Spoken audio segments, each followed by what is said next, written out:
We got John in Toronto, Ruby in H-Town, James is in Dallas, Hello. repping Dallas. I am in Connecticut, where it is, I think it's like 50 degrees today. Yeah, it's 40. So it's not too cold, not too bad. Um, Always great to have like a very diverse panel. Ruby, you're the first woman we've ever had on, so like congrats on breaking the mold. And I it's think Women's we, Histories Month, so why not, right? yeah. I mean, I think we talked about having like women on, and I think it's always difficult to know like whether women want to participate or what. And so like, I really appreciate you coming, and anything you want to say, just as sort of like the first woman representative. I mean, I think women do want to be represented, but it just depends on the type of woman, right? Like Yeah. personally, I don't feel like I'm out there in the sneaker community. I know people, Instagram know people, and there's some women who are pretty vocal about being advocates in the sneaker community and contributing to it. So, but yeah, there's a lot out there. You'd be surprised. Yeah. Yeah. I mean, I think there definitely are. And I'm always, and I don't want to say I'm impressed, because like obviously women can know what we know, and be into everything that we're into, and have the same level of knowledge. But I'm always like blown away by things that some people or some women post, and I'm like, man, you guys are like in it. Like it make me feel bad. Like I'm not as Shine for invested. too long. The men have had to shine too long. We're coming. Yeah. Well, as you guys know, we're here to talk about Nike. It's kind of fitting that Air Max month started, and I'm not as big a Nike head, I don't think, as like the three of you. I have a lot of Jordan 1s. I have a lot of Air Max 97s. I have a couple of Prestos, and now I have a couple of Dunks. But other than that, I don't have too many Nikes that I rock. And but I do have fond memories of Nike, and the Air Jordan 1, Air Max 97 always pull me in. So I figure we could start off by talking about like, what was your earliest memory of the swoosh? When you brought up this topic, I did some quick math, and I think I have about 60% Nike, so I think I count as a Nike head. And I've told I've told the story a couple times on different podcasts, but my brother worked at McDonald's, and he grabbed the back in the 80s. He grabbed the OG Fire Red 3s and the Black Cement 4s, and he was into everything culture, Spike Lee. Watched movies that had people with sneakers in it and stuff like that, exposed me to it. I didn't have the money. I got a pair of Air Tech Challenges, so that was my first pair of Nikes that meant something to me. And I always wanted his Jordans, and he gave them to me when he grew out of them, and I still look for them in my mom's house every once in a while. She insists they're not there. James, what's up? Well, I was trying to think back to my earliest pair of Nikes, not Jordans, but like actual Nikes, and like I can't remember what my first pair of Nike trainers or anything like that was. I think maybe no, I can't. My first Nike shoe would have been the Air Jordan 5. That was my very first one, but I had to wait years before I was able to wear it. So I mean, I grew up in an environment where my cousin, who were same age, was able to wear, had all the shoes, right? All these kicks growing up. I grew up watching all the athletes, and I was infatuated with sneakers, and I couldn't wear them because I was so flat footed that I had to wear these orthopedic shoes to help me grow an arch. Till about 19, I want to say 91, is when my doctor said I could finally take those off and I could wear regular shoes and I could enjoy them because they would curl up my feet. And I remember my mom we went to a mall, and she bought me 15 pairs of whatever I wanted, basically, because it was like I was able to get whatever I wanted. And I remember the first pair that was up there was a Jordan, and it had just released, and I was super excited. But I can't remember off the top of my head what my first standard Nike was. There have been so many. I mean, I want to say it was a 90, but I can't. I don't even remember. I don't remember. The 90s, like I feel like they circulate in and out of like your rotation just on like a yearly basis. Like I have 90s in the garage for like if I need to go like shovel snow real quick or clean off my car or something. And they're like 10 years old. And I just like I at one point I forgot I had 90s, and then I was like, oh man, I do have 90s. Like someone was talking about them because I was like, oh, 90s are washed. Like I don't even think Lies. about 90s, and then I'm like, oh yeah, I do have pairs. Like what am I talking about? That's so crazy when I hear people say 90s or why. 90s are fire. I like my second favorite Air Max silhouette aside from the one. And if you take away the one, it's my favorite one. It's sleek, it's clean, it's nice. I dig it. I don't necessarily care for this new round that they've done. It's kind of a little chopped, a little too low for me. So I'm sad to see like the Bacons are gonna drop in this style, but I'm still on cop. I'm gonna wear them. They're fire. I like them better than the 95s. Oof, I'm gonna catch some heat. Oh yeah. Oh man. I agree. Besides that 95 statement. But I like the 95s though. I do like 95s. Don't get me crazy. Tough to decide between those two. Right. I know Air Max ones are number one for me, but between 90s and 95s, it's a toss up. It's a toss up. Yeah. It is. Ruby. I think, well, so for me, I'm going to go, my first Nike is going to be a West Coast classic, Dope Man's Cortez. My parents had them. Oh, so facts. I had them. So that's my first like intro to Nike. But I would say personally, like into the sneaker community was the 90s for sure. But What color Cortez? What color Cortez we going with? Oh, classic. OG Gangster Black. Yeah. Classic. I think I had both pairs. I had the white and red, and then the black. So the nylon with the nylon upper. Oh man. The Cholo. I was gonna say Nike. I won't relive those gangster days of mine, but but it's a West Coast classic. I'm from the West, so I got you. I ironically, this is kind of like a full circle moment because the first pair of Nikes that I remember actually having were hand-me-downs, and they were from my sister. So my sister was like 15 years older than me, and so she was in college when I was in like middle school, and so I remember we hit that age where we were the same size, like 7. We were both a size 7, and she had a whole bunch of shoes that she basically wasn't wearing, and me being a sort of like a poor kid that didn't have access to everything that I wanted was like rummaging through the stuff that she had, and like ended up pulling, I think they were 90s, like this red and white pair of 90s, and they weren't really girly. They were like the most masculine like shoe that she had. So like I ended up wearing them until like I put holes in the sole, but like that was the first like Nike shoe that I remember.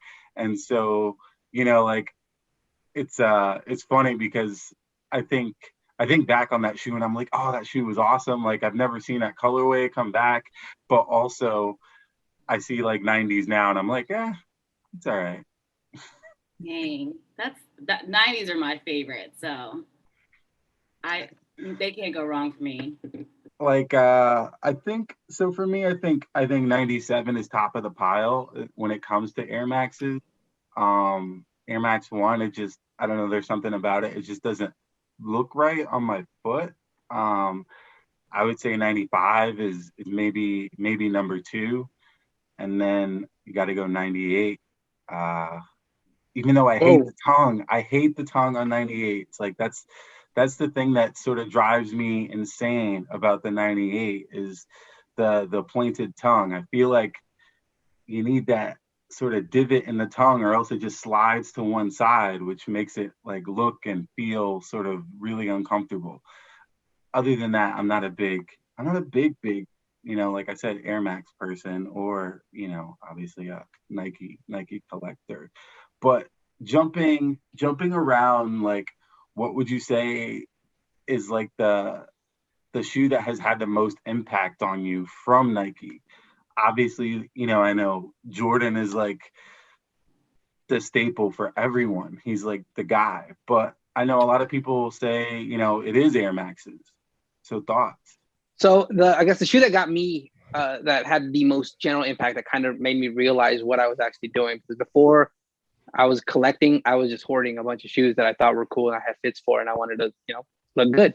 But it was when the Jordan 11 dropped that I really started paying attention to what I was doing, as opposed to just buying things that I enjoyed. I was buying more of this. It was more of a staple. I was trying to make a statement after that. And I kind of saw that things were starting to change. The shoes were starting to evolve. It had the biggest impact in me. But when it came to like standard sneakers, the Air Max 1 probably had the most impact on me, because the most versatile shoe ever made. It was the impact that had, but I didn't realize that for many years. You know what I'm saying? It wasn't probably till like maybe the 20th anniversary when I kind of realized how impactful that shoe really was, and how it's influenced so many different genres. You know what I'm saying? When you say sneakers, you know what I'm saying, that shoe is always in the conversation. You know what I mean? When people are like, what's your favorite sneaker? What's the best shoe out there? In your top 5, someone's always going to give you an Air Max 1.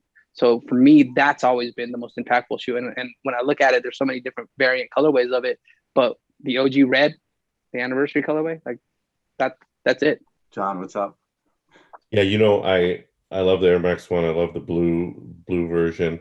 James was just talking about the military blue 4 was the shoe that I picked up back around 2006 on a trip to New York. That kind of changed it and made me take sneakers more serious and start taking care when I started collecting. But it was actually something way more recent. It was when I got really serious into vintage. It was Jordan 1s, and I never liked Jordan 1s back in the day. I wasn't relatively, I didn't get on the hype in the last couple of years. It was a little bit before that, but I picked up some 85s and 94s, and it kind of changed my whole perspective and started getting me into older shoes and vintage, and really started me focusing, when it comes to Nike in particular, on quality, because everyone complains about new shoe, new versions, new retros having quality. I don't love the tumbled look. I love the shoes. I think they're much more comfortable than the 85s and the 94s, the new tumbled ones, but I don't love I just can't stand the way they crease, but that's a long other story. But it was really, a more recent pickup, maybe about 5 years ago, of some vintage Jordan 1s, and really, really got me into more, I was already into quality through runners, through things like Asics, and I discovered, a New Balance, discovered the differences and the kind of things I was missing just buying Nikes all the time. And but then I discovered that, older pairs had this crazy quality, and you had to dig back a little bit sometimes, and they're still doing stuff with good quality. I don't want to say they're not, but so yeah, it was something more recent. It was going back, and it was a Jordan 1, because I didn't really love them that much, and now I do. I would say for me, the Jordan 13 was probably like a significant time in my period, because I don't remember when they came out, but they were my first Jordans that I copped when I was working at a retail store. I still have them. I wore them maybe twice. I won't wear them again and that's a different story. But I would say the Jordan 13s was like my intro to Nike, but Air Max 95 or Air Max 90s, the infrared color release in 2010, I think. I don't remember. That was like my shoe. That was the shoe that sat on the wall. I walked in every single time to Foot Action, and it was just sitting there. And I was just so mesmerized with that colorway. And so that's like Air Max 90s will always be my top. I love them. I think they look great on women. They always have some crazy colors. So for me, like the crazy colors is always the pop, right? So, and that's, I think a lot of women can relate to that. Like we like the shoes to pop more than our outfit. And I think for men, it's more the outfit than shoes sometimes. That's just what I've seen. But Air Max 90s will always be like my Nike shoe. I remember the 11, and just, I mean, the Bred 11 for me was just the shoe. I mean, it's been the shoe for like 25 years. like ever since it came out, like that shoe has been everything to me. I don't know, like I think that is the perfect shoe. I mean, I always grew up getting told I had to buy like, oh, you got to buy high tops, you got to protect your ankles, like ankle support, like, and that was like, I think we know a lot differently now, but I was always like forced into buying like basketball shoes. Like, I love runners, but when I was younger and I couldn't buy the shoes, it was always someone, well, you're gonna buy a basketball shoe. Well, you're gonna buy a high top, and I hated it. And the Jordan 11 was like the first mid, that was like a big deal. And so, I remember working at Champs, and they dropped, and they were supposed to hold a pair for me, and they didn't. I was so pissed, like so pissed. And it's been like this shoe that I've always tried to buy. And it brought me back in 2012. And like I had never been able to grab a pair at retail. And like it's one of those shoes that were like, I'm like, if I can't grab it at retail, I don't want it. Because I want that experience to sort of be like pure. Yeah. And so like I have other 11, but like I don't have a bread. And that to me, that shoe is just amazing. And then also the silver bullets, because I remember when they dropped, um, like this kid that I went to high school with, I remember him having a pair, and I remember them being super expensive, and for what they were at the time. And I forget what they were. I think it was like $100 or like 99 or something. It was just something like just out of reach, for me. And I just remember everyone was like, "Wow, he got the 97s. He's got the silver bullets." Like, and like that sheening, that sheen, that silver like flash. You could see it from like down the hall. So I always every time 97s drop, every time it's silver drop, like I sit there. So they're just amazing to me. So I think those two shoes really, really set it off for Nike. And John, like you said with the Jordan 1s, I was never a big Jordan 1 fan. And then something around like 2010, kind of drew me in. And I bought the Chicago's in 2012. And that was like when Nike was still doing like the crap pairs, like the real crappy leather.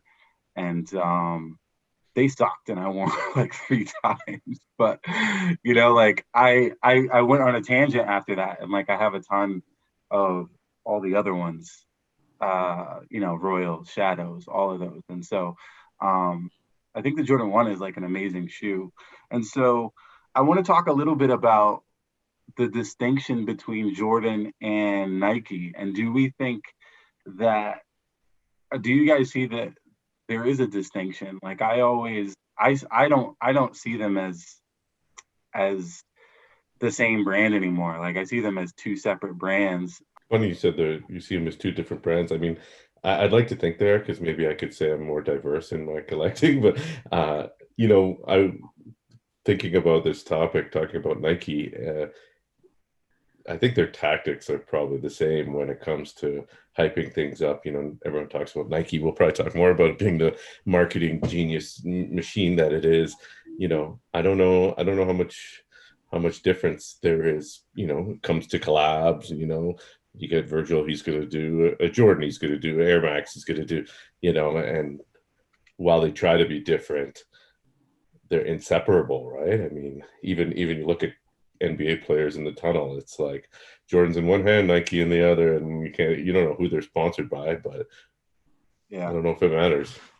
Yeah, I don't, like and speaking about like the marketing, it's funny because a lot of people will say, oh, they're not like a sneaker company, they're a marketing company, right? All they do is like create ways to sell you new things, right? Or sell you the same thing, that they've been producing for 30 years. And so like, I mean, I think that's kind of true. And I saw something the other day on Twitter. Someone was commenting on, I think it was like the 991 anniversary, shoe from New Balance. And they're like, oh, this is boring. Like, this is the same thing that New Balance has done for like, all time. And they're like, look at Jordan. They're doing such cool, interesting stuff. And I was just like, what? Huh? Like, what? They're doing the same thing. It's like a recolor of the Jordan 1, like every month. And so, like, but that perception of like, man, they're doing like cool, creative things. I think that like permeates the market where people are just like, man, like they're really doing new stuff, but they're really not. Like, you know, the stuff that they are doing new, like the Zoom Air Jordan 1 isn't as big of a hit as it should be.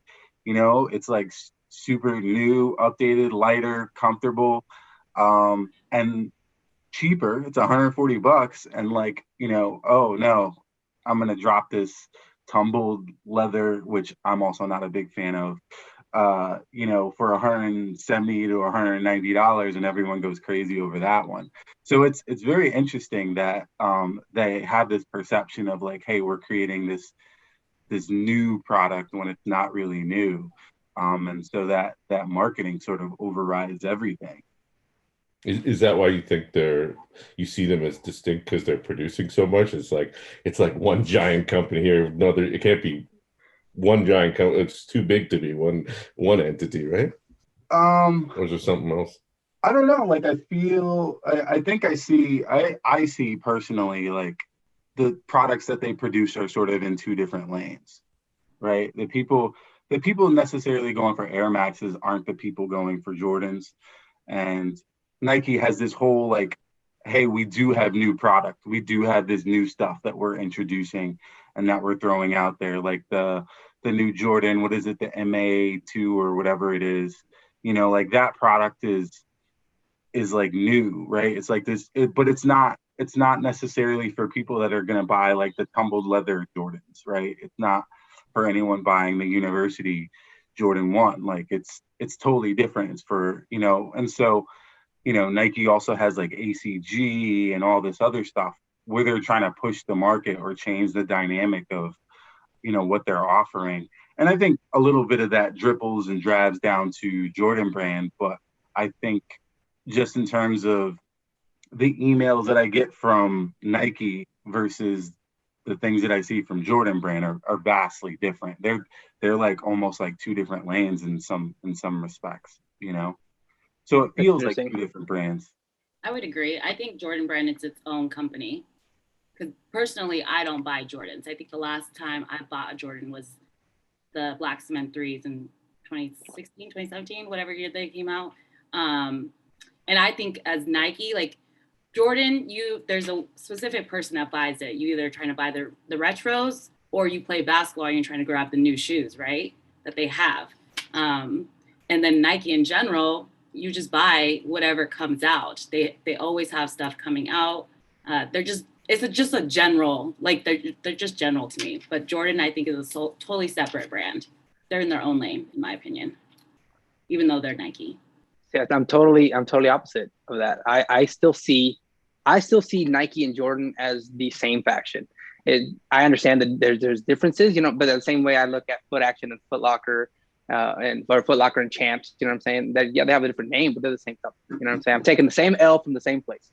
But they market it differently. Right, absolutely. So, you're absolutely right. I worked at Foot Locker and Foot Action, and Foot Action was based in the East Coast, and they always had the foam posits, they always had the Tims, and Foot Locker didn't carry them. Right. That's like Nike's got the Air Maxes and Jordan's got the ones. You know what I'm saying? So like for me, they're literally the same brand. I look at them differently on what they're trying to, I guess, shove down my throat. Right. I am not a basketball player. You know what I'm saying? I am not a runner. But I am in it for the lifestyle because it's always been a part of my lifestyle. You know what I mean? So I appreciate the fact that they Nike and Jordan are trying to be innovative and they're constantly pushing more products. And I have to remind myself that they are an active brand, not a fashion brand, if you will. So when I look at when I see the products that they market towards me, it's hard for me to decipher between the two. You know, I'm not like, oh, this is Jordan Brand giving me what I want from Jordan Brand, or Nike giving me what I want from Nike. And it's the same thing coming at me from the same brand, just a different, one's coming from the left and one's coming from the right. So I don't understand. Plus, most of the products that I want from Jordan Brand have the Nike swoosh on it. Yeah. You know what I'm saying? So it's not like Sure, maybe now for a new group of people, Nike Jordan Brand is its own standalone, but the Jordan 1 has the swoosh on it. The 3 had the Nike Air on the back. That's the one that gets people excited. You know what I'm saying? The 4, if you tell somebody it's got the Jumpman on the back as opposed to the Nike Air on the back, it's a whole, like, we'll talk about that, but that's a whole show on its own. You know what I'm saying? So for, like, I still view it as that same company. But I also when I think of Jordan Brand now and shoes like the Delta Mid, or the Union joints, the Deltas, right? Like those are dope. I appreciate those, and I'm glad that they're trying to do more things to bring me in. But as Ruby said, you're either a basketball player or you're in it for the retros, and I'm in it for. I want to say I'm in it for both, but yeah, they haven't. None of their new stuff has pulled me in, as but I say the same thing about Nike. Nike, for every Air Max that they've dropped, because there's more than just obviously the Air Max 1, 90, 95, 97, 98. They've been dropping Air Maxes every year continuously. And they're not all for me. Some of them are hideous, but that doesn't mean I don't appreciate it. You know what I mean? That doesn't mean I don't like that they're trying. Please, I hope I can't wait for the new silhouette that drops that I'm like, bam, they did it again. You know what I'm saying? And that's what I have always appreciated about Nike. They will throw everything at us. Bam, bam, bam, bam, bam, until one of them sticks. And, out of like, 30 years of Air Maxes, we've gotten, for me, there was like 5 that stuck. That's pretty good. What's the newest product or the newest silhouette that Nike has dropped that has made you go, that's awesome, that's amazing, like, I gotta have a pair of those? Newest non-retro? Non-retro. Like 2010 and above, I would say. I will say it was a collaboration, but it was the Union Delta Mid that I thought was fire. I thought that shoe was great, and I love the fact that it didn't go crazy for resale. So I was down with that. I like that colorway, I like the shoe as a whole. It's very techy, but I guess maybe because of the subtleties of the color or because of the collaboration, it was toned down enough for me to appreciate it as a lifestyle shoe as opposed to just a basketball shoe. About Nike throwing everything at us, one of the things that caught me, I'm still waiting for my pair, but I think I know what they feel like, because I grabbed a couple pairs of the ISPA Overreacts with the big midsole, that kind of really loud and textured one. I grabbed a pair of the Daybreaks, of course, in the Mars Yard colorway. That's the only one I know years ago, right? But that one's got me really excited because number one, I tested the midsole, and it's super comfy, and I think that shoe looks good. But it's another example of them just throwing a bunch of things out there, and even a couple of the Jordan experimental silhouettes. You talked about the Deltas. I like those, and I got it's a Jordan. I can't remember what it was, but it was a Jordan, like kind of like, I think it might be Delta lows actually. Did they have a low cut Delta? Yeah. Anyway, those I love. Those are super comfy. So I'm willing to try different silhouettes because I'm kind of tired of all the old retros and things. So I like that they're doing a lot, and still waiting for that one to come in, but I'm sure they'll get lots of wear. There's 2 for me. I feel like the Fly Ease, I loved that whole concept. I felt like their marketing lacked though on it for the sneaker community. The marketing on it, they should have, put it out there who that shoe was intended for and why they made it. And because everybody was like, oh, that's hideous, like you're lazy. But it wasn't for the sneaker community. It was for people, a certain person, right? But the technology on that, I really loved it. And then as a runner, for me personally, the new like Alpha Flies, I think that is a dope shoe. I'll never be an elite runner to like you truly use that shoe, but running, it's a phenomenal shoe for those who are running, below a 5-minute mile pace. So 5-minute mile. Whoa. I don't know if you watched the video too. I wish I could get there. I just broke 7 minutes and I thought I was dope.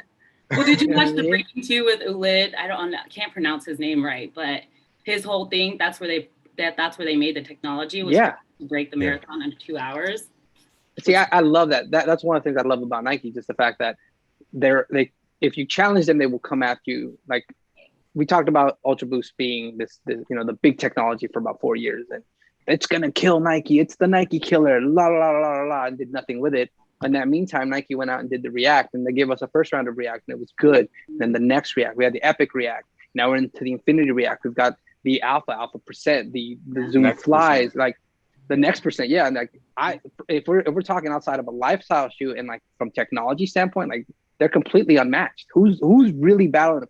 Like all my workout shoes are Nike because they're better at it. You know what I mean? That's personally for someone who's flat-footed. Like I need a certain level of comfort. I can't work out in Adidas without my feet hurting after 5 minutes. I had to take a break from running because I was running in something other than Nike, and my foot was in so much pain that if it wasn't, I had to go out and buy more Infinity Reacts just to get back on pace. Mm-hmm. Yeah, I think as far as technology goes, they really kill the game. And like I remember one of the newest shoes that they dropped, which I feel like they moved on from in some ways, which is the Flynet Racer.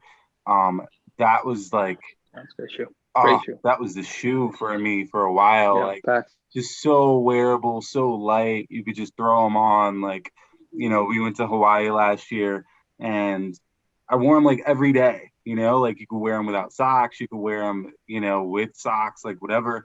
And it was just like almost like having an open toed sandal on. It was just great. And I actually have a pair of Kobe's that have Flyknit on them too.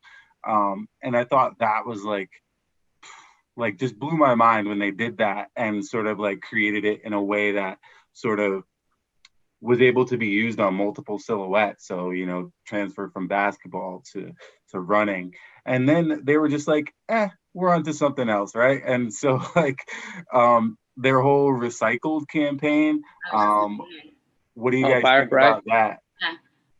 I feel like that's a new version of the Flyknit. Yeah. Using the recycled material, I would say. Yeah. Yeah, I'm absolutely 100%. Anything that's eco-friendly. What's up? And Adidas is doing a lot of that too. They're really pushing it, maybe even harder than Nike. I just don't know, if they're doing it to save money, if they're doing it to attract customers, people who are socially conscious, or if they really care. I mean, they're publicly listed companies, they have shareholders. But, from our perspective, if it makes you feel a little better to buy something recycled, but it's still got to look good, right? Yeah. And that's the other thing about Nike, the fact that they have such a massive catalog of shoes that we probably don't care about or didn't care about at the time, that were probably either too far ahead of its time or not proper. Like the Spiridon, for example, right? That shoe it's big now. Like people really like that shoe. The Stussy collaboration, it's better known now than it was in 2001 when it dropped originally. Nobody cared about the Spiridon. Now the Spiridon is a show that is a shoe that everybody knows. Maybe it was because of Stussy collaboration, but people are buying that shoe out anyway. Right. So maybe there's a whole catalog of shoes that failed at the time, or maybe were too much or too subtle that they can pull from. And that's deep, you know what I'm saying? That's hardcore. Imagine all the shoes that we've seen that were like subconsciously we didn't care about that shoe. If they threw it in our face now, it may be the perfect shoe for our current lifestyle. The Nike Shocks. Oof. They're coming back after the foams. Will be the Shocks. First, please don't start. Please, don't start any. Don't start any. Don't do it. Slander.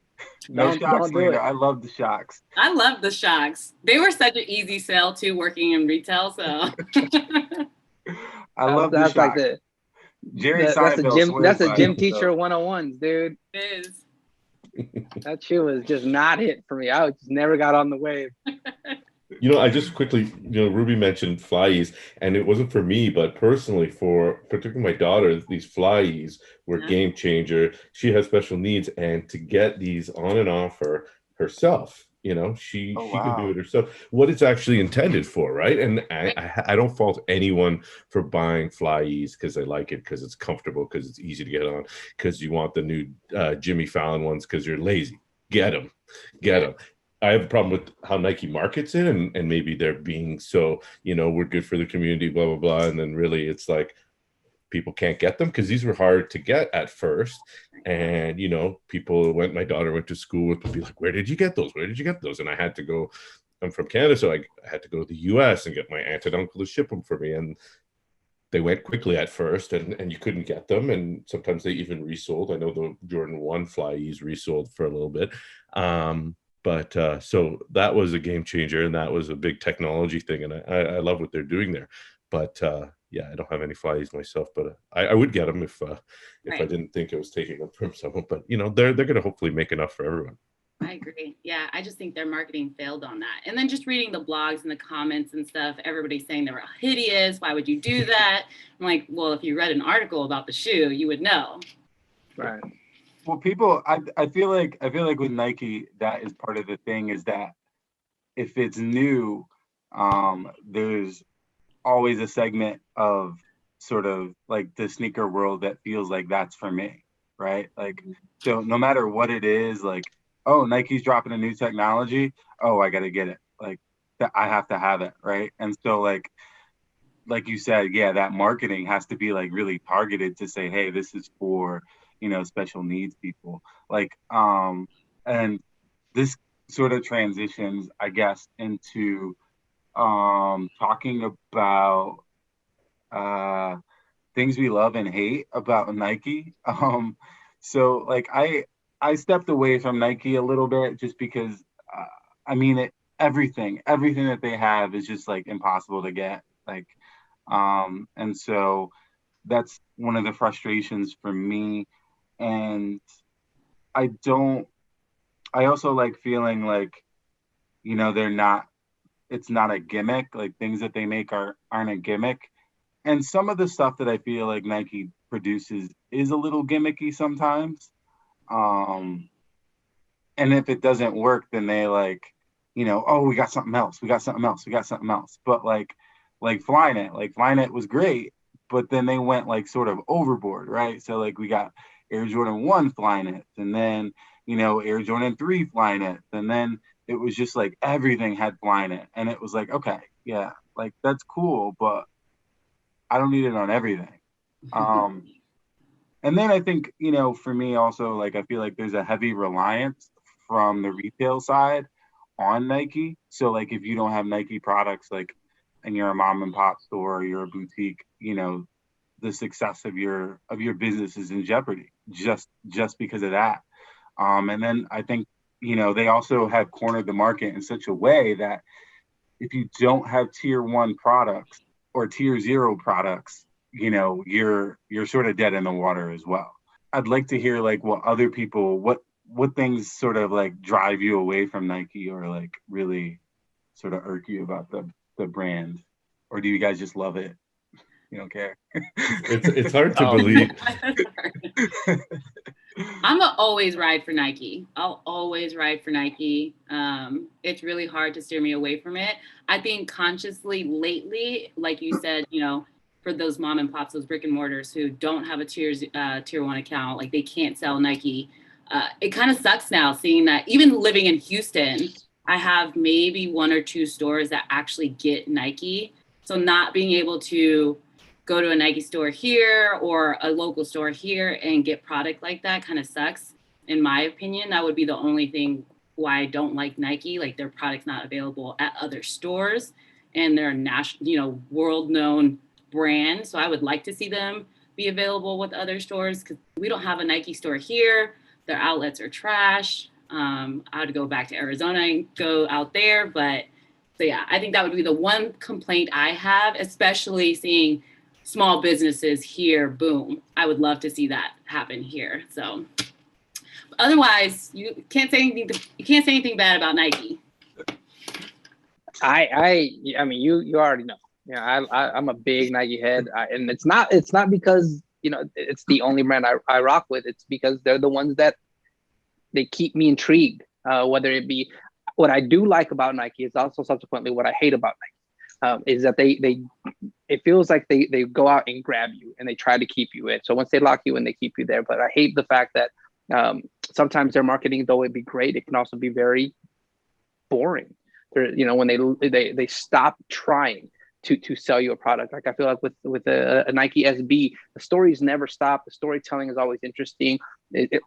You see their releases, they're always creative, and that's fun. But then you look at Jordans and you still have Jordan the same old Jordan box, for whatever. Even their collaborations don't make, a big impact anymore. And I hate that. I love the fact that they're so big and broad with everything they do, but they're also so simple-minded with certain things when it comes to trying to like inspire you or keep you actively motivated to buy their product. And I think most of us still rely on the fact that we're so brand loyal to Nike that it's hard to change our mind on whether we think a product is cool, as opposed to, really still selling a product to me in an interesting and creative way.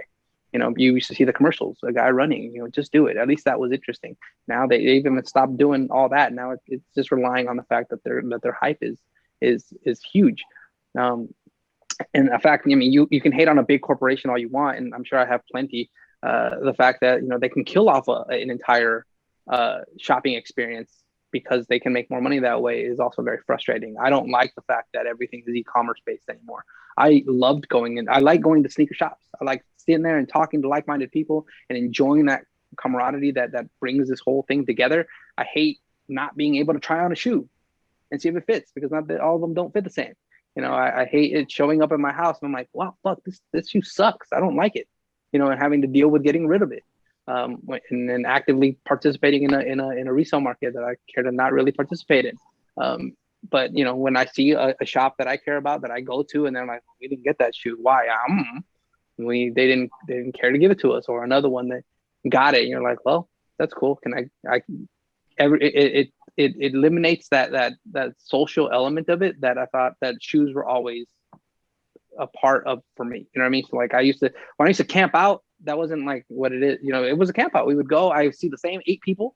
Those are my people. We would chat, we would talk sneakers, and it was a good time. And then we'd get the shoe, I'd get back in line, I'd get my second pair, and I'd go home. You know what I'm saying? Like, and it was about the excitement of the shoe. It had nothing to do with anything else. And I like, they're stripping that away, and it's becoming very, I don't know, very transactional. boring. Yeah, it's like, you got it, cool. And they hit me with the you got it, like we live for the you got it, but that's like, I don't. When I turn around, I get it on the on my phone or on my computer. I'm like, yo, what? Nobody's here. You know what I'm saying? As when I walk out the store, what's up, player? I got my shoe. I'm excited. You know what I mean? Like there was this element of community that always kept me engaged. And like now it's just like, well, not only like you read all these articles, you're like, well, they brought in the eBay guy and he's gonna stop sending shoes to certain tier shops. Oh, that's lame. I loved going around town. I call it my tour. When I'm like, I'm going on the tour. I'll go to every sneaker shop in town just to see what's popping, see what's good, who's there, what's going on. Can't do that. And like now I have to scroll the pages and talk to myself. I think that's a great point, James, because I think when you line up for a shoe or you camp out, you're there to be there. You're not all, I've been to campouts or, maybe not overnight or 2 nights and then not decide to get the shoe, but I've been there for a couple hours and tried on the shoe. Maybe they didn't have my size, or maybe I just didn't like the feel, or maybe I didn't want to spend the money and I passed on it. But now you're online, you're grabbing it. You're not even thinking about it. If you can get your hands on it, sell it after. And like you said, you may be forced to participate in the resale market. Maybe it's a limited release and they won't let you return it. But I also want to say that, it's funny, it's hard to remember, but it wasn't so long ago that it was actually Adidas was on top. And I watched this, it was just yesterday. I was just, you see related links in the YouTube when you're watching it, and it was Fat Joe and Mare at a sneaker release. I think it was maybe Fat Joe's. And Mare was wearing Adidas Ultra Boost Chinese New Year's, and Fat Joe was wearing white Yeezys. And I was kind of like, is this another dimension? Like those guys, like it was like another world. It was probably 2015, 2000, who knows? But it was just funny. And I did want to reiterate from my perspective, that online shopping experience totally has changed, I think, the last couple of years, but really also with the hype and the popularity, the mainstream blow up of sneakers. It's kind of, and Nike being on top again, really, if you want to, I'm a sneakerhead. I love sneakers. I buy sneakers. We're all in this. But if you want to have a sour, salty taste, you go to the market leader, right? It's Nike. They're they're fueling the hype. Everyone wants Nike still. You know, New Balance has gotten a lot of love.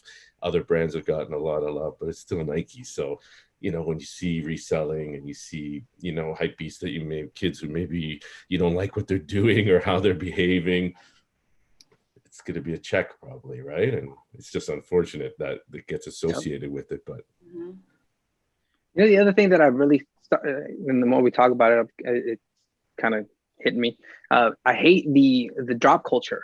Like, you can't appreciate a shoe for any length of time before the next big drop is in your face, right?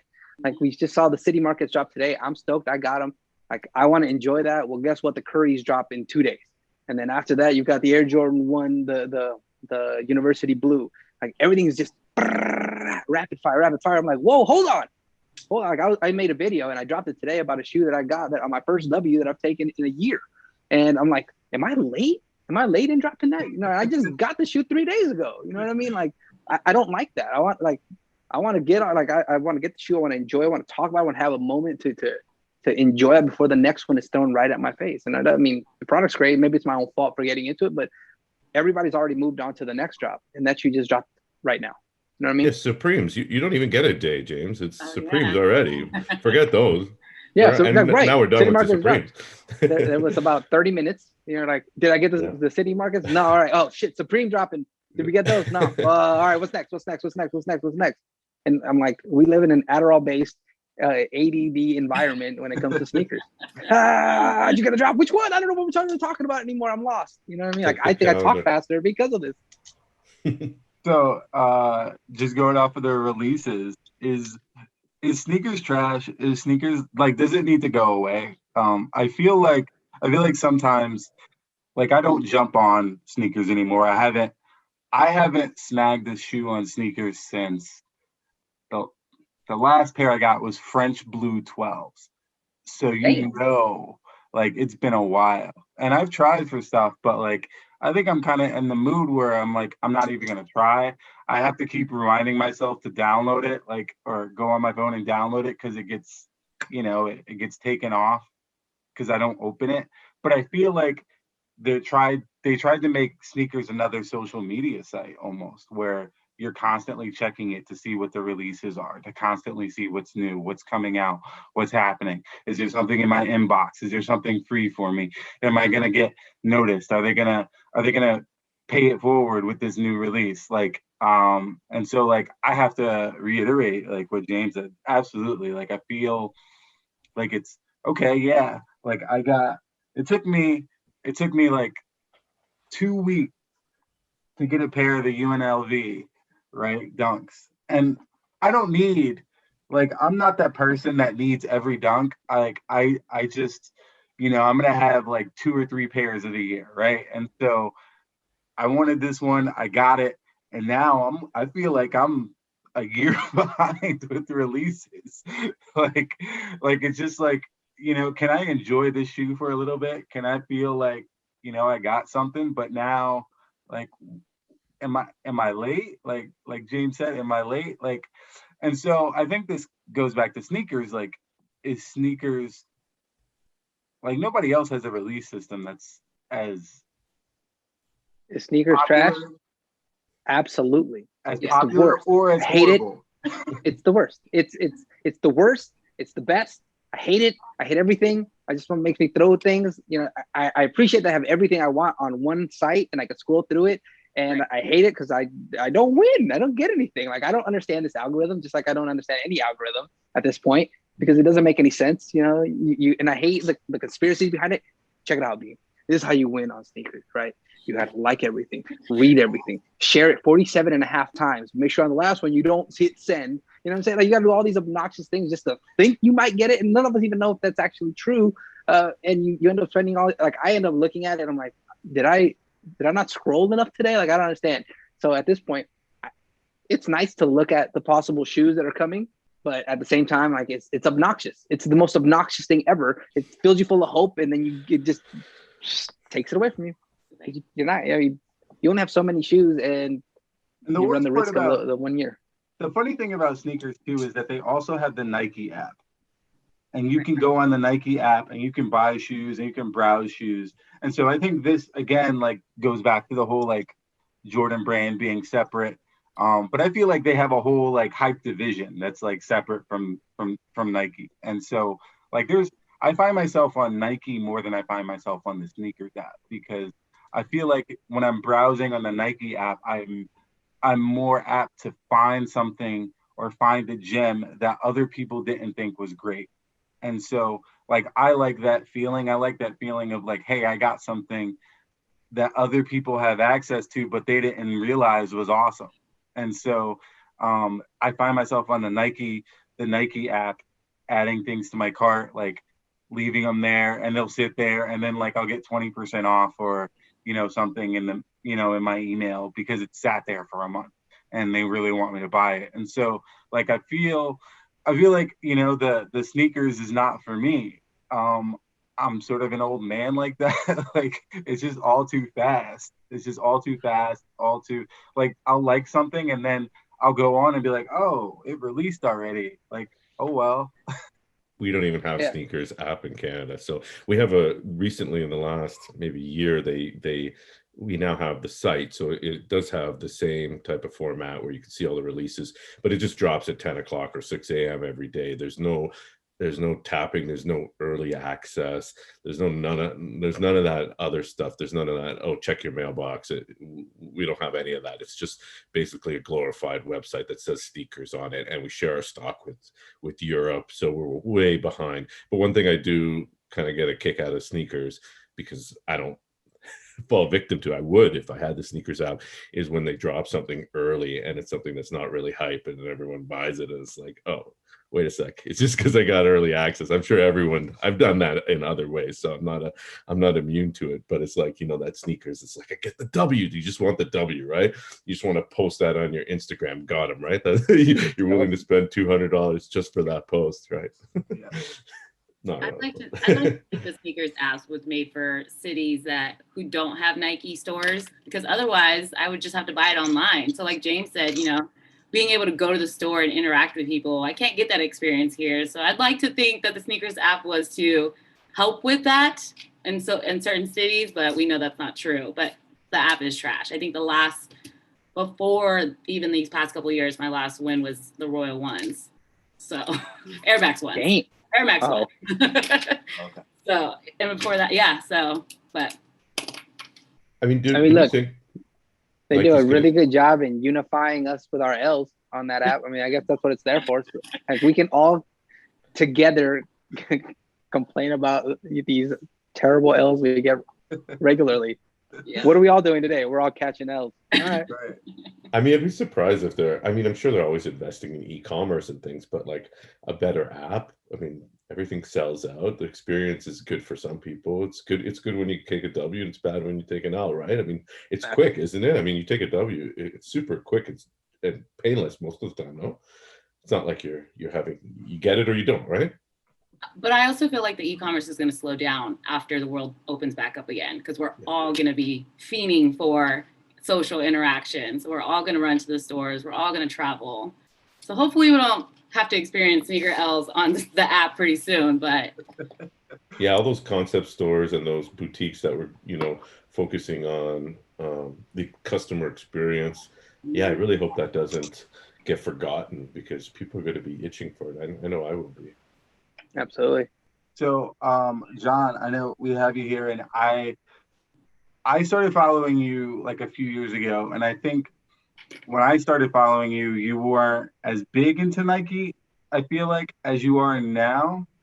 And so I was curious what your transition was, or what happened that like sort of made you transition. Yeah, I think when we started talking, it was more than it was probably still when the runners were popping more, and I was really I still am, but not as much now, into Asics, New Balance, Saucony, Diodora, all that. I think that's maybe where you and I kind of connected. Yeah. So, but admittedly, when Nike blew up again after Adidas took over, I started getting more into it. It was new silhouettes. I really started experimenting with new silhouettes. For me, it was always Air Max 1s. It was always, Jordan 4s, 3s, and and uh and I really didn't diversify. I had, even with my Asics, it was always the same models. It was always the same, I had 14 colors of 577 New Balances and Gel-Lyte 3s and Gel-Lyte 5s and Air Max 1s. I had 40 pairs. And then it kind of was like, I started discovering more silhouettes, and it coincided with the Nike's popularity, and I think they did more. We talked about it. They started expanding and pumping out more, and I think when they pump out more, it's hard to keep up. It's hard to get everything you want, but at the same time, certain things come up that you didn't remember or you didn't even know about. I'll admit, some of these silhouettes I never heard about. I've never been a historian of Nike or anything like that. So I think that was happening. I diversified, but yeah, I started off with Nike. I didn't know any other brands back in the day. I never, when I started out, it was all Jordans, it was all Nikes. So, I got into runners, and I stayed there, but, just kind of, even bulkier silhouettes, I was a little bit more into instead of Nikes, instead of runners that were, always, nice and contoured and things like that. But yeah, I don't know what I'm doing, to admit. I have no plan or semblance of what I'm doing with this sneaker thing. I'm all over the place. Whichever way the wind blows or whatever. No, I mean, I like wearing different things. I like having a lot of different things and having different things that I love, of course, but that you don't see every day. So yeah, that makes sense. Ruby, I noticed, from your collection and from the shoes that you wear, there are not a lot of hype items in your collection, and I think that is something that's very underappreciated from like the whole like sneaker mainstream right now. I think, I forget who it was. I think it was Mayer who said that, like, if you don't have GRs in your collection's trash. And I always think about that, like, I got to see the full breadth and width of collections, or the offerings, in order to make an educated decision about what I'm going to buy. Like, it's not good enough that it's just the latest and the greatest or the most hype. It's also got to be something that's really cool and interesting.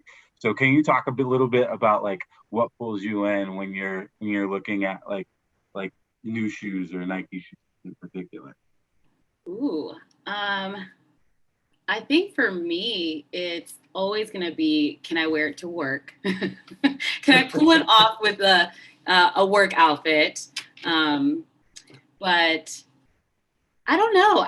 I feel like for the longest time, I stopped buying shoes because I was spoiled. And I say this because I worked at the retail store, and I have a kid size. So I'm a women's 8.5, men's kids 7. So I never had to pay over $100 for shoes, which is probably the main reason I don't pay resale, period. But so that's why, like, I was getting shoes, grade school size, for a really good discount, which is why majority of mine are not as hyped. But I think now, even then, I think my biggest hype shoe was the Sean Witherspoons. And I wasn't expecting to win that. And I didn't necessarily like it at first. It's grown on me now. But the color on that, I think a lot of the Kobe's that I have, all his color schemes were crazy. I go back to saying, for me as a woman, I like the shoes to pop more, because I can wear a whole black outfit and then you'll notice my shoes, right? But so for me, it's always going to be the color. But I'd like to think so. That's why I like the Witherspoons now, because you don't see those colors often. And James, I know we talked about Witherspoon, and the shoes are great. I thought the Air Max, Air Max 97 one is awesome. I love that shoe. I have 3 pairs. I didn't even vote for it. I didn't even vote for it. So yeah, right. The whole thing, and I got it. So like I'm cool with that shoe in particular, because Sean got his name on it, but he brought in other sneakerheads, true heads, to participate in it, and I respect that. Right. Skating Great, he was in on it, Fanalations and more, you know, so it was cool to see a nice collaborative effort, and the shoe was a little different with the combination of it. You know, normally I don't like two shoes being mashed into one. That never works out really well, but this time it did. It was the anomaly. It was the Neo of the bunch, so I was cool with it. But Sean, as for a shoe to get hyped because of a person's name, that's a little different, because I don't see him. He's not a Jordan or a Kobe or a guy who's inspired me to do something major, you know. So like to just hype a shoe over his name is a little something that's harder for me to chew on, because I'm like, your resume isn't there, you know. Cool shoe, good for you, congratulations. But like the rest of the collaborations that he's done have all been lazy booty shoes, all of them, every single one of them. Well, I will say that it wasn't the original color that released, right? When they had the whole campaign, it was a different color. No, it was they. I think they gave him options that what they wanted. The ones that he came up with, the one that they released with the map was the. Yeah, but when they did like the video campaign and where you had to vote, it was a different color than what they actually mass produced. I don't remember, to be honest. The blocking was different. I think the colors were similar, but the blocking was a little off. Oh, maybe. Yeah. I never paid attention, and then I won. I was like, "What?" Yeah, I was surprised too. Yo, dead 3 times. I was like, "What's happening here?" That's wild. Yeah. So I got a question though about celebrity relationship with Nike, and the one thing that like I kind of said before is that I tend to like want to stray away from like everything just because someone else is doing it, or just because it's like a big thing at that moment, and not necessarily because not everything that is, you know, the big thing at that moment turns me away, but I often feel like I don't get a chance to digest something and to like really appreciate something because Nike has this sort of connection with Hollywood. Like, oh, Travis Scott, like, right? So Travis Scott wears a dunk, and then, you know, like, now that dunk is $5,000. Like, or, you know, Travis Scott is releasing this shoe. I don't even have time to digest whether I like the shoe or what the story's about. And it's gone, right? Or it's impossible to get. Like, do you guys feel like, and I know James, you kind of said something, that their story is lacking, or the backstory, or just the creativity is lacking in terms of, you know, coming up with something that's interesting, not just popular?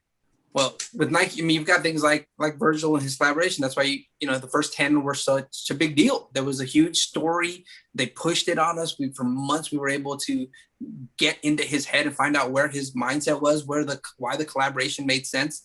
And then after the first 10, you know, everything else that he dropped after that was just based off of that. They weren't necessarily additions to it. You know what I mean? There was no other story to it. That's why I always had this big issue with the dunks that he released. He added an extra lace around it, and that was that. And there was really no reason for that, right? So when you got a story first and then you got more from it, they didn't add to that story, so they didn't get interesting, and it just became some other thing. It was just part of the collaboration. Travis Scott, you know, when you look at his shoes, at least he is an icon now, right? To a certain group of people. But his, you know, of course, you look at his shoes and you think of his first collaboration, the 4, you know, as the one that started all. But he had the Nike contract before that. He was the face of their Vapor Max campaign, right?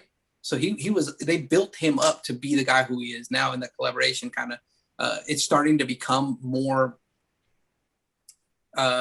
what's the word I'm looking for? More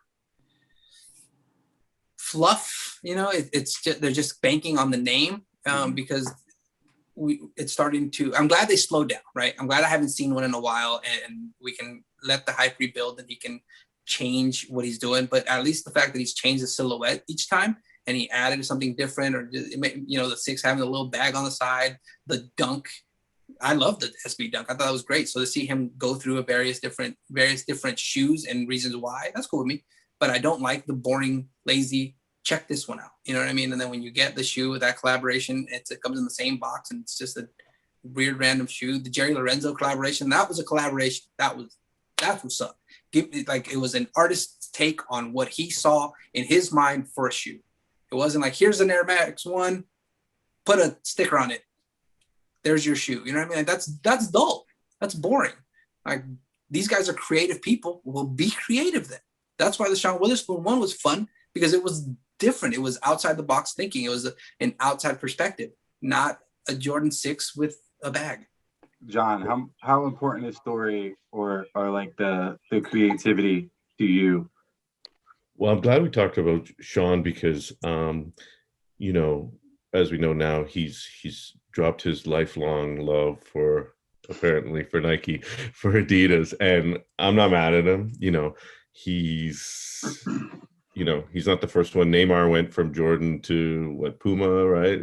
People go. Kanye went from Nike to Adidas, and the other day, a couple months ago, he wanted to rock Jordan. So we all know the bag is there, and and then Kanye wanted to be creative. He wasn't going to be creative, and I can't be mad at anyone. But when you talk about celebrity, I think people, we probably understand more than they. I don't want to pick on young people, but that people are doing this because they get a check or they get a free pair of shoes, and they're not necessarily loyal to the brand. I don't know how loyal Travis is to Jordan. I mean, he loves his dunks and he loves his Jordans. He's got his own, but maybe he starts his own brand in a few years. Maybe who knows? I mean, who knows what kind of check he's getting? It's good. It's good time to be with Jordan. Maybe Jordan's not bumping in a few years, and he moves on, like someone like Sean did. So, I just think people need to keep that in mind, that it's all business, and not everyone has the same passion that we do for this. And if you're following people because of what they're wearing and you want to be like them, and then they switch brands, and then it's kind of like, wait, I have all these dunks. Travis isn't wearing dunks. I like Travis more than I like dunks. Wait, what happened? Travis, you sold me out, right? And it's like, you got to figure out why you're there, right? Yeah. Are you there because you love Travis, or are you there because you like dunks? If you're there because you like dunks, great. If you like both, great. But if you only like Travis, get a couple pairs of dunks so you can look like him, fine. But don't change your whole wardrobe, right? Because you might get disappointed one day. Yeah. Ruby, how much does like celebrity influence move the needle for you? Like if you're gonna buy something or thinking about buying something? I don't really think it like moves me at all. I think I can spot like, oh, that's a cool outfit, but I'm not gonna cop everything that you spend. But I would have to agree with everything you guys said so far. I mean, the art of storytelling is failing, or not failing. It's dwindling down, right? It's fading out. But I think those of you in this conversation, we can appreciate the storytelling because you've been buying shoes longer than we can all remember, right? So you have a story to tell from when you bought your first shoe. But I think now Nike, like John said, it's a business, right? They have to move forward, and the art of reselling is a new business form. So they have to meet that generation, which you may or may not be in that generation of reselling. So, and that's what they're using the celebrities for, is to get people to buy them more. It may not affect us because we appreciate and want that storytelling again, but it's a dying form for us as we get older, right? Mm-hmm. So for me, I don't really think celebrities influence what I buy. I might say like, oh yeah, I like it. Now, if you ask me if a Dodger player makes a shoe, then of course I'm going to buy any Dodger shoe. So if it comes back to baseball and a celebrity like Mookie Betts, if he makes a shoe, then I'm buying it. It's Mookie Betts. Other than that, I'm not really influenced by a celebrity. What if he gets traded? What'd you say? What if he gets traded? And you get the new colorway. Exactly. I mean, you're right, dude. Look at, as much as I love the Jerry collaboration. I mean, the shoes weren't for me, but I appreciated them. And then a year later, what's up, Adidas? I got the tattoo on my neck. You know what I mean? Like, I thought storytelling was always best when it was with a collab or something. And now it seems like, there's just so much product out there that there's a story with everything, and it seems forced. But my favorite, and it just came to mind, it's when you have like one of these I don't want to pick on anyone, but a young rapper on Complex sneaker shopping. And then Joe asked him, he says, "Oh, what do you remember about your first pair of shoes?" And the guy says, those ones. And then he doesn't even know what they are, right? He doesn't know if they're threes or fours.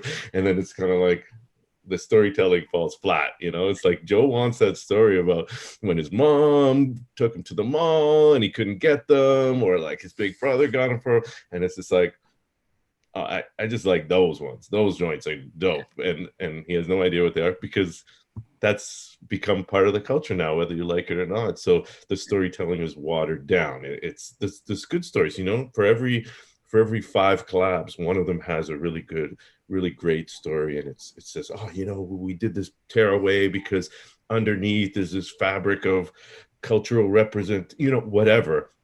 And then there's one where it's just some famous person slapped their name on it, and it's like, yeah, I rocked Puma since I was day one, or I rocked Nike since day one, and then that's the story, right? So I think problem is it's a function of there's just so much. It's like it's got to be watered down. It can't be that high quality. It's just like, yeah, this is compelling. It's an age thing, right? I feel That like too. Yeah. the older you get, the less influenced you are because you've already developed your style. You may change a couple of things, but the younger generation, they're influenced by social media. So whereas anybody over 30 really isn't, right? So Yeah, a teenager could buy that same shoe the rapper didn't know the name of just because the rapper picked it. It's like, there's the story. I saw him on Complex. I don't need any more story, right? He likes it. Yeah, that's their entire backdrop. Like it's hard for me to I can't take influence from those people because like when I watch sneaker shopping and that same thing, like that's a major turnoff for me when I don't know what this is. Well, how I do, you know what I mean? So it's frustrating to see, especially shows like that, because I feel like it's very disingenuous just because you're taking a bunch of rich people to go buy shoes. Like that's not what I'm about. Like if I have $1 million, I'm still not paying $20,000 for a pair of What the Duds because that's not part of the game. That's not part of the hustle that I grew up in. I hunt for the shoe that I want for the price that I wanted, and that was part of my story. Or how did I get that shoe? So when you get a guy, I mean, cool, you have Canelo Alvarez on there. He's a great boxer, awesome, and he's like, I like that shirt. It's red, dope. That's profound, dude. Like you really got it. You are within this culture, as opposed to taking somebody who has been, because there are generations of people such as like the mayors of the world who have been in this game long enough to be shoe celebrities, if you will. Cringiest name ever, but I appreciate that perspective more because I can relate to that. I can't relate to an artist who doesn't know what we're talking about or appreciate where it came from. Granted, there are a group of people that can. I'm just not one of them. But you talked about the artists who may or may not know. I mean, you look at Kanye. I think I think I credit him for at least giving a major kickstart to the popularity of ones when he was wearing them before the and other people were wearing them too, but I think people really took notice, and then that kind of image of him, I think it was at an all-star game or a halftime wearing the Adidas, and then at a show, wasn't even the Ultra Boost yet. And I think this era that we're in of celebrity and endorsement and people paying attention. Kanye knows about shoes. Kanye's a fashion icon. He's legit. But it doesn't matter necessarily what the person wearing the shoes thinks. It's what the people viewing it, right? If they know or they don't know, that's what's driving it. I mean, they're influenced, but really they're influenced by each other. They're influenced by their friends. If their friends care about what Kanye wears, then they care about what Kanye wears. If nobody cares what Kanye wears, then it doesn't matter. But it's the herd mentality, whether you look at it positively or negatively. And I don't think it's all negative at all. Yeah, and just to sort of like bring it kind of full circle, like Jordan, I think Michael Jordan was the first person that, sort of pushed the whole sneaker culture, right? And sort of started the massive boom, I think, for the majority of people and the majority of us. And what did he know about sneakers, right? It's not like he was like, hey, I'm up on the latest shoes. He didn't know about, he wasn't pushing the rep your school and all of that stuff. So I think, for someone to sort of start and push and be the face of something, I don't think they necessarily need to be fully invested and have this drawn out history of sneakers. And just so closing thoughts, because I do have to go, I have a meeting, but like any last thoughts on Nike and what we hope to see from them in the future? I hope that they slow down a bit or space out their stuff a little bit, just so that the appreciation for these sneakers that they're releasing can have an impact. You know what I mean? Like it's hard. It's hard for me to remember what shoe dropped 2 weeks ago. You know what I mean? So how can they be iconic anymore if I can't remember the damn shoe anymore? I can remember the 5-6 pairs that dropped in '96 because they were spread out and I got to really crave that shoe or want it or appreciate having it. Right now, I'm trying to think back of what shoe dropped 2 weeks ago, and I can't for the life of me. Like I need to look at sneakers to look at that. And I really hope that they can slow it down just enough. I mean, I don't, they'll never will because capitalism and they got to make money and whatever. But to appreciate a shoe again, or take the time, like, can we do that real quick and stop force feeding or change this drop? We used to have hyper strikes, quick strikes, things that would happen out of nowhere. Now everything is, every single one of them is like that. And it's frustrating because I want to take the time to appreciate what I just got before the next one comes out. Maybe that's a change in our buying habits and this whole community as a whole, just to change that perspective, but that's not happening either. Oh, and never, ever, ever, ever bring back the foam dome shoe ever. Like never. You know what I'm talking about? The Air Max foam dome, that boot that was like a foam posit. Never, ever, ever, ever, ever. Everything comes back, James. Everything. Please, God, no. That used to sell. I'm not gonna lie. I know. It's terrible. John? Oh, yeah. So I agree with James to a large extent, and maybe Nike could adopt the same policy I'm trying to do with my own sneaker collection: quality over quantity. I don't think they're going to do that, and maybe the sneaker bubble needs to burst. But I think we talked about it earlier, the mainstream popularity of sneakers, I don't see it slowing down. I think it's just going to continue like this. Maybe it takes a global recession, but we had a huge pandemic and that didn't do it, although it just increased people shopping.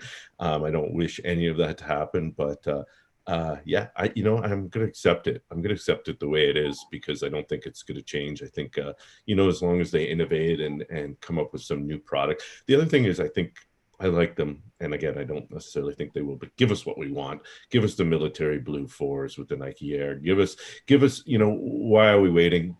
Put those shoes out when it's an anniversary year. Don't give us one retro, OG color and then a bunch of other ones. Give us 2, give us 3, give us a tiny bit more. You don't have to kill the hype by giving us olive 9s. Yeah, like give us, just instead of just one a year of what we want of a color of a model, give us 2. Like, just, you don't have to give it all. We know you don't want to kill the hype, but give us a tiny bit more, because if they don't, maybe one day Jordans won't be popping anymore and they'll miss that window, and then the Jordan 4 military blues will come out and no one will want them, and then they'll wish they had. So maybe a little bit of that.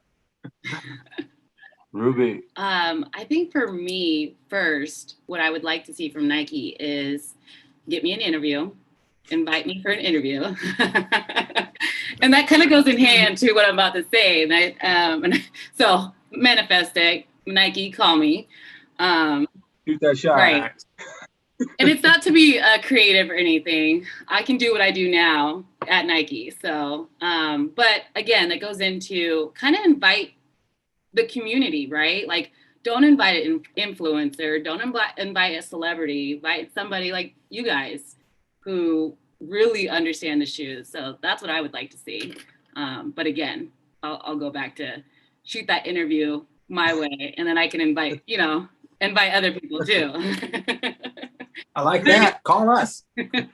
That's right. But I like James said, I would love to see them slow down, because you're right. I really can't remember what released 2 weeks ago. I really have no idea. Right now we're focused on what's the next shoe that comes out Saturday, right? and then John as well. Like, yeah, I mean, they're not going to slow down, so we'll see. Well, awesome. I really appreciate you all coming on, making time during the day. I know it's kind of hectic during the week, but truly appreciate it. We gotta have you all back. Thanks a lot. I gotta run, but thanks again. Thanks for having Thank me. you. Guys. It was fun. It's been fun. Absolutely. Yes, always. All right, guys. See you on the gram. Bye. Take care, guys. Later.